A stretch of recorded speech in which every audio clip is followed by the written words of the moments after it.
Hey everyone, welcome to Wogan's Gaming Den. Today we'll be covering the latest game to make it to my series Second Lease on Games on this channel. Second Lease on Games is a series that I've had for a while now. The main objective of that series is to feature games which I feel have been overlooked somewhat historically. The games, of course, must be at least of a certain age to make sure that enough time has passed so that when I say that the games have been overlooked and they are not really getting that much interest, there's been enough time that has elapsed to make that claim. But at the same time, they must also have been overlooked, perhaps by the media, perhaps by the public, perhaps a little bit of both. But generally, the games, at least in my personal opinion, deserve a little bit better than what they would have received in the past. And with that said, the latest game that I want to feature in that series is Order of the Gilded Compass by Jeffrey T. Allers and Bernd Eisenstein, published by Grey Fox Games. Now, this is a bit of an interesting one because, as you can see from sort of like the box that I have here, this actually has the TieStar Seal of Excellence. It was reviewed by Tom Vassell himself, and he rated the game quite highly. So it is interesting that this game should make it to this series, but having said that, despite sort of like the good review that that it received there, despite the fact that it was covered by a few other channels at the time it was released as well, it hasn't really seen that much attention or play since. And in terms of plays by the general public at large, it certainly has not been quite as well received for whatever reason over the last few years. In fact, I just checked out the BGG page for this before starting this video, and it had an average rating of 6.9. Now, I don't know how you guys look at the ratings on BGG. Generally, for me, just psychologically speaking, 7 is a bit of a sort of like a cutoff for me. Like anything above 7 is a game that I'm, I would consider to be something that, hey, I'm gonna, tell me what it's about. I'm gonna try it out, and I'm happy to do that. But anything that's below 7 feels like something's gone wrong somewhere. And this, if you judge it purely based on that one number itself, seems to be a game that falls in that category. Now, this is also a remake of an older game, which the name escapes me right now, but that game actually had an even lower rating of about 6.5 or 6.6 or something like that.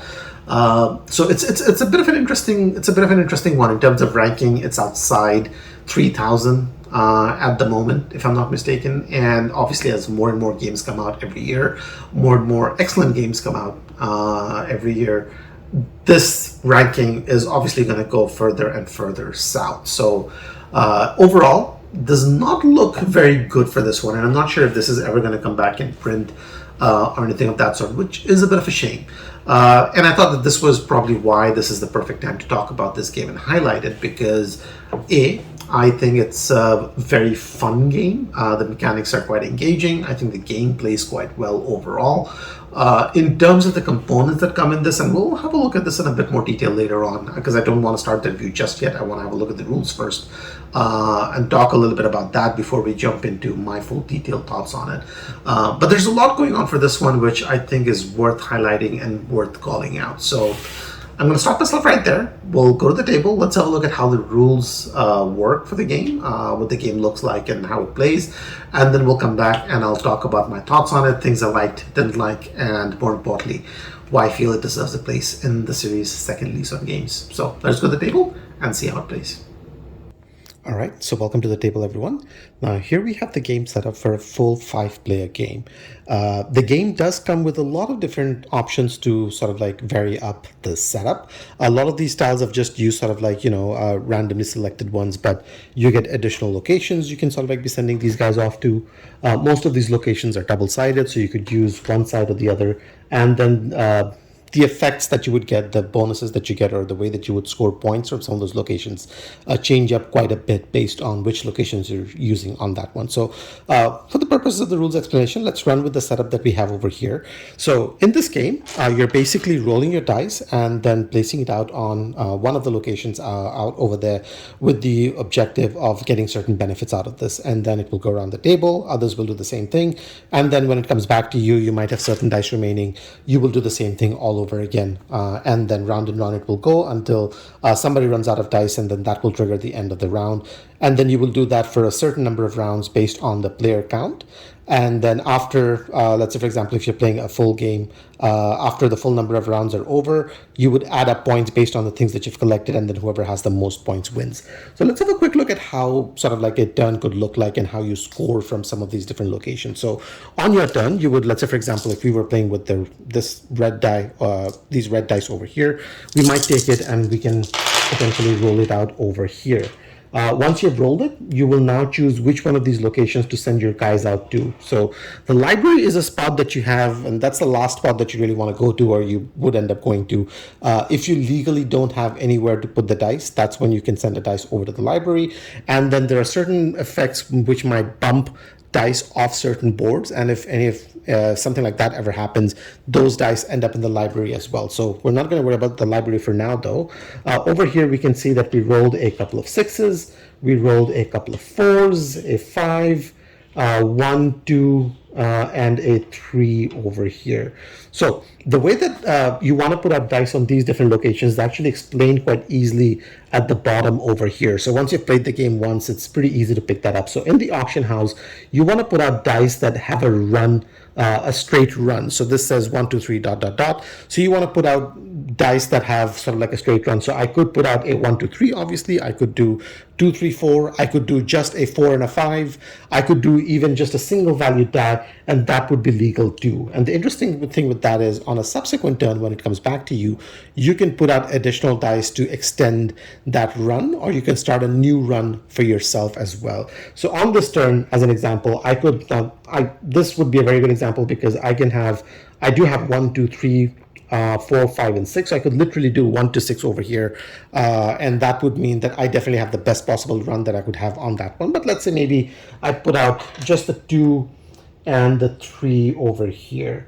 And then maybe it goes to somebody else's turn. Now, they can also have overlapping runs over there, but nobody can ever have identical runs at any point in time. So this player, for example, cannot put down 2 and a 3 on their turn. They might have to do a 2 and a 3 and maybe a 4, or they could do a 3 and a 4 or something like that. And then maybe when it comes back to me later on, I can possibly add a, if I would need to roll this again. And then let's say maybe if I had a 1 at that point, I can put the 1 down over here and then extend my run to 1, 2, and 3. I can do 4. I can maybe add 2 of these to make 2, 3, 4, and 5, and so on. So that's how you would work with the auction house. In the archives, you want basically same numbers over here. So you could go to that location with just a single value die, or in this case, we had rolled 2 6s, so we could put down 2 6s over there, and so on. Others might go in there. Again, you cannot have the same run in there, but you can have different ones. So this player can potentially go in with 3 1s, like so, and then do that, but nobody else can go in with a 6 or a 1 now that you do have the 2 players there with the 6 and the 1 in that particular location. So that's how you'd be placing dice out in the archives. Next, you have the Sunken Galleon. Now, the Sunken Galleon is one where you would see you have a different number of dice that extends out there. The way that that works is the first dice can be anything. So blue could go there with a 3, and they would do that right away. As soon as they do that, they would pick up one of these treasure tokens.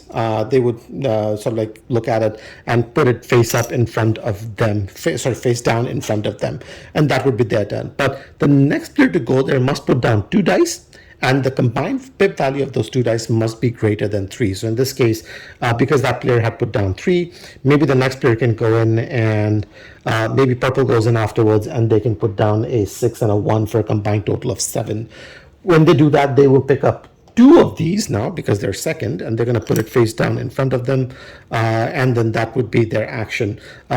Green can potentially go in there next, but they would need to put down 3 dice, and again they must have a greater value, combined value of greater than 7 rather. So they could potentially put down something like this, which is a 5 and a 3 and a 4, so a combined value of 12.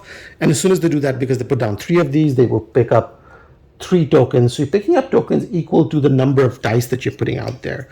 And these should all be face down. So I'm going to fix that. So they're going to take these 3 and put it in front of them, and that's going to be their turn, like so. So that's how you would basically go to the Sunken Galleon. Each subsequent person is putting down 1 extra dice, and the combined pip value of those must be greater than the most recent set that's put out there. In the university, you can send out dice over here. Now you can send out dice that has a value of 5. So you can put out a single dice if you want. You can put out a 1 and a 4 if you have a 1 and a 4. So in this case, interesting enough, we do have a 1 and a 4 with us. Or you could put out a 2 and a 3. Now the reason why this is interesting is because when you're putting it out, you will go from low to high in this direction, and every subsequent die that goes out there will basically rearrange based on which new die sort of like comes in. So if I were to go here with, let's say for example, a 1 and a 4, so the lower values on the left hand side, the higher values on the right hand side, maybe let's say blue now decides that they want to get in this game, so they will come in with a 2 and a 3. So my 4 now gets bumped all the way over here. The 3 and the 2 come up in this particular direction like so. So this will continue sort of like this. So you can see having a single die that has a high value, it's not particularly good for you to send that out there, because obviously at some point as more and more people put their dice out, you will be bumped off over on that side. And as we had said, any dice that gets bumped off one of these locations goes on to the library. So that's how you're going to be placing your dice out in the university. And then in the library, basically, if you don't have a legal move, you can send your die out there. Or if, let's say, for example, a die gets bumped off a location like the university, it will go off over there. So you will go around the table basically taking actions, doing all of these different things. Now, once the round ends, then we'll start resolving all of these different locations. And that's where it gets quite interesting in terms of how that mechanism works. So let's start off with these different locations. So you have A, so we're going to resolve those. This gets resolved at the very end. And we'll have a look at the B's and the C's. So archives. Whoever has the most number of dice in their particular color with a single sort of like pip value. So in this case, if only these two players that made it over there, green has more dice than orange, even though there's a higher pip value. So you don't care about the pip value. You care about the number of dice of the same number. So green would basically get to pick up tiles from over here. So they might pick up something like this. Now the reason why getting these tiles are good is because, or being the first player to pick up tiles from there are good, because some of these are clearly better than others, or not as good as others. So in this case, they basically work the same way. So what this basically tells you is, if you pick up this one, this by itself is going to be worth 2 points at the end of the game for you. So that's good. But if you can combine it with archaeologists of this particular color, and if you can do a full set, you would basically be able to get 3 points value out of this particular tile. This one does pretty much the same thing. This has a different value, so it's a 2 and a 1. Others might have a 0 and a 1, so tiles that by themselves would not be worth anything, but if you can combine it with an archaeologist, then you would basically be able to add up the points to it. So let's say if I picked up this, and then maybe if I had this archaeologist over here, this archaeologist is now worth 1 point, but this is now going to be worth 3 over there. And you can add 2 archaeologists to any one of these different locations, and these are of 2 different types. So maybe if I just quickly focus in over here, you will see these 2 different symbols. So you have 2 different kind of individuals you can assign to a different location, but you're capped to 2 per location, and there must be these 2 different kinds. You can't have the same symbol popping up twice with the same color. So in this case, if I did this set like this, I would score 3 points, 2 and 1 for the 2 individuals from these tiles, and then 3 from there for a combined total of 6, which is quite good. But if I had these just by themselves, they would not score the points, obviously, because I've not sent them to a particular location to do their job, basically. So you might want to go early on that particular location because you want to pick up a tile that is obviously better than the others because it gives you some base points value, or because you want to combine it with an archaeologist that you do have that will allow you to score or maximize the points on those. Or maybe you just want to hate draft and avoid sort of like block somebody else from getting a tile that works for them. And then you would go in sequence, sort of like resolving those over here. With the university, you will basically go from this direction to this direction, going from low to high, and you will basically pick up one of these over from here. And again, because now you understand how these two work in relation to one another, you will be picking up locations, individuals from here based on how you can sort of like combine the benefit from those two with other treasure tiles you may have already picked up on earlier turns over there. Looking at the auction house, you want to have the highest run. So in this case, this individual has a run of 4, this individual has a run of 2. They obviously have the highest value run over there. Now, with this one, you would already get one of these tiles at the start of the game. And what this basically tells you is it gives you conditions for how you can score points based on those artifact items over there. So this one says if you can pick up these ones, you would score 4 points for each of those that you have. If you can pick up these ones, they're going to be worth 2 points to you for each one that you have. And every other artifact is worth 1. So you'd get one of these randomly at the start of the game. And this is going to be private information for you. So you want to keep the secret from everybody else. And you would basically put this face down in front of you. So now you know that you're keeping an eye out for these particular ones over here. So let's say maybe at the start of the game, we had this particular one. So we want one of these sort of like white ones because they give us 4 points each, 2, and everything else is 1. So on our turn, when we're over here, we would get to draw a certain number of these off the top of it. You would get to look at these, and then you get to keep a certain number and then discard the remaining. So if we wanted a lot of whites, obviously we have 2 of these over here, and then we have a purple one, which is actually quite good because that gets us 2 points as well. Others would just get us simply 1, which obviously is not quite as good. So maybe we want to keep these ones. So you would basically keep this and then discard the others face up over there. And this is going to come to you, and you're going to keep it in front of yourself. And then once you reveal it at the end of the game, you're going to score points based on the conditions that you know that you have over here. So that's how you're resolving the auction house. And then the sunken galleon, you were basically collecting these treasure chest tokens. Whoever has the most treasure chest tokens from over there will get to keep 2 tokens and then discard the remaining back. And then everybody else basically gets to keep 1 and then discard the rest back. So these have different values printed on them. So this one, for example, had a value of 3. This has a value of 3 as well. This has a value of 2. I believe they can go down to 1 as well. So you would get these in different denominations. And these are just worth straight up points at the end of the game. So you want to keep these as many as you can on your turn, but obviously you're getting only a certain number based on how you perform in that particular section. So that's the sunken galleon. If you end up with your dice in the library for any reason, for each one that you have over there, you will get one of these reroll tokens. And these are pretty handy because you can spend these on future turns to reroll dice to hopefully get a particular value that might be good to you. So, and they're also worth points at the end of the game. For each 2 that you've not used and you still have at the end of the game, they're going to be worth 1 point to you as well. So that's roughly how this particular setup over here will work. Now, as I mentioned earlier, the game does come with variability in it, so you get different options. You also get this playboard over here where you can either play with the hidden temple. This is one of those building C locations, so you'll be using it instead of that one. You can play with the hidden temple, or you can play with the treasure tower, and they would have their own conditions in terms of how you're putting out dice over there and how this gets resolved. These would give you different benefits as well. So the sunken galleon, for example, can also be flipped over, and it can be used for the Illuminati location instead. And then Illuminati comes with its own set of tokens which you can use instead of the game, which are basically these ones, and they work differently. They have their own scoring conditions and own rules around them as well. So that's quite interesting.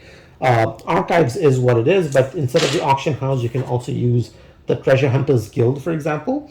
And what that will basically do is that now you're suddenly sort of like drawing these tiles out, and these give you some sort of a goal that you want to accomplish over the course of the game. And they will basically score you points based on those conditions. So this one says find the maps. So this gives you 1 point by default, and then 1 for each 2 map that you have with yourself. So you want to combine these with these ones over there. And then there's a whole bunch of these that come in the game too. There's a whole bunch of other tiles that the game comes with as well, based on sort of like which setup you're using. So there's a lot of different options in here. You could play multiple different games with different setups and really get a very different kind of experience out of that. Changes up the dynamic in terms of how you're placing the dice out over there, changes the dynamic of how the kind of value that certain pip values will have over the course of the game as well, and how you score at the end of the game too. So that's pretty much it. You would basically be going through this, completing a certain set of rounds over the course of the game, adding up points whenever you see basically this symbol in the game for any of those different locations and the conditions you're basically aiming for. Whoever has the most points at the end of all of that is the winner. So that's basically the rules for Order of the Gilded Compass. Let's come back and talk about my thoughts about the game and what I liked and didn't like about it. All right, so that was the rules run through for Order of the Gilded Compass.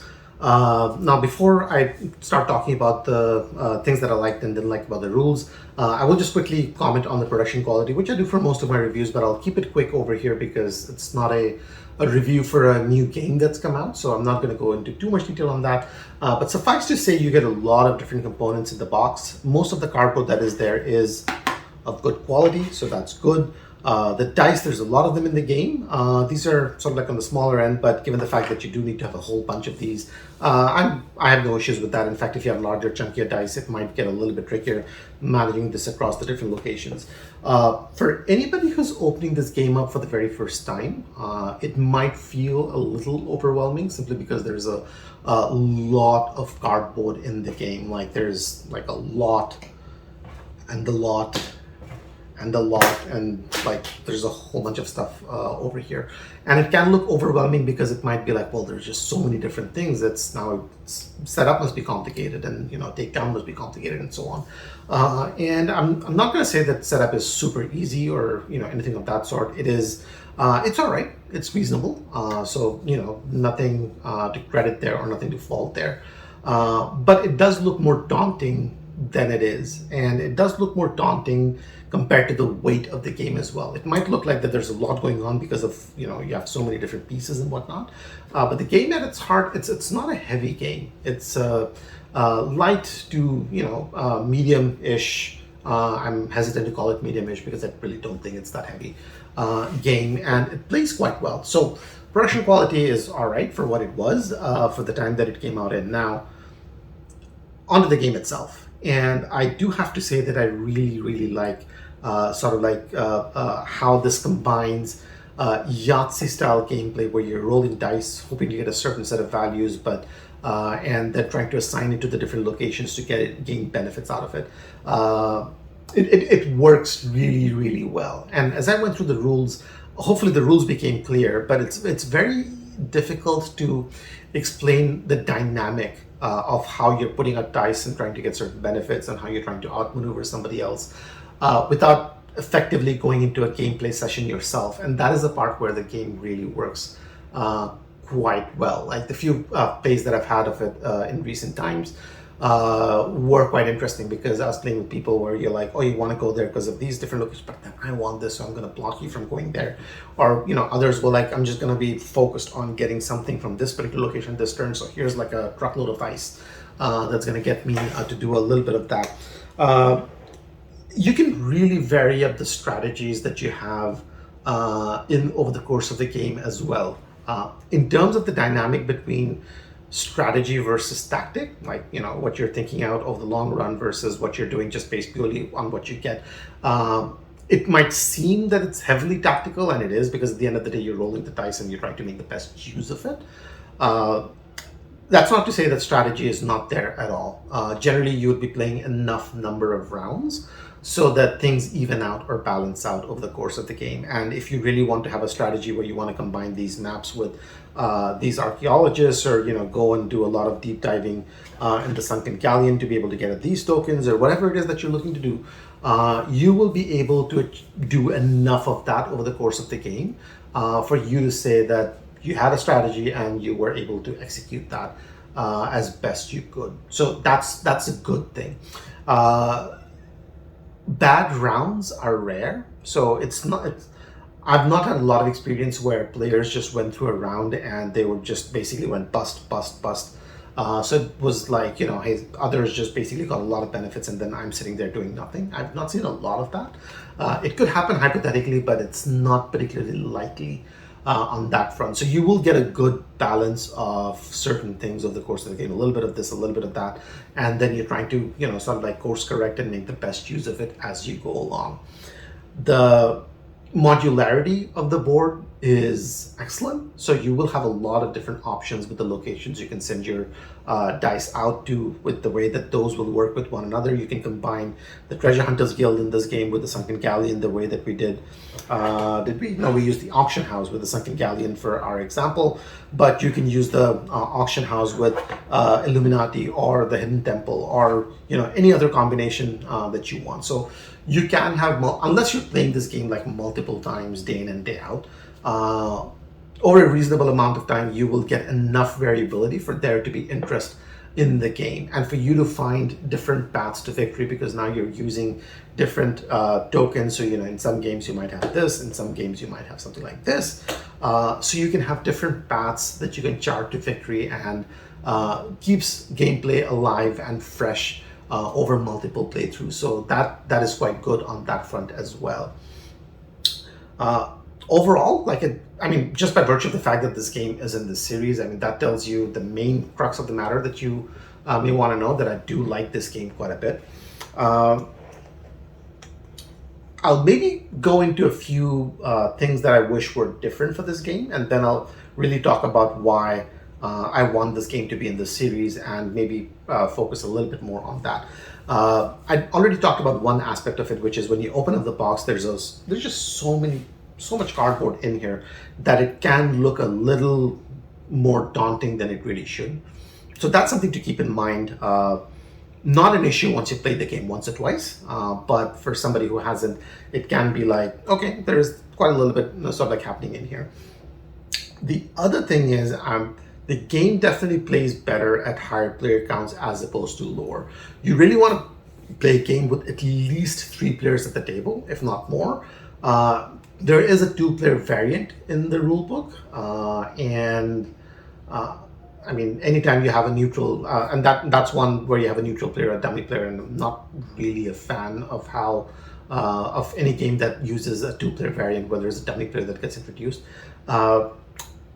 So that I wish were different. I wish the game scaled a little bit better, or there might have been certain other rule changes that made the game more palatable for a 2-player experience without necessarily introducing a dummy player into the mix.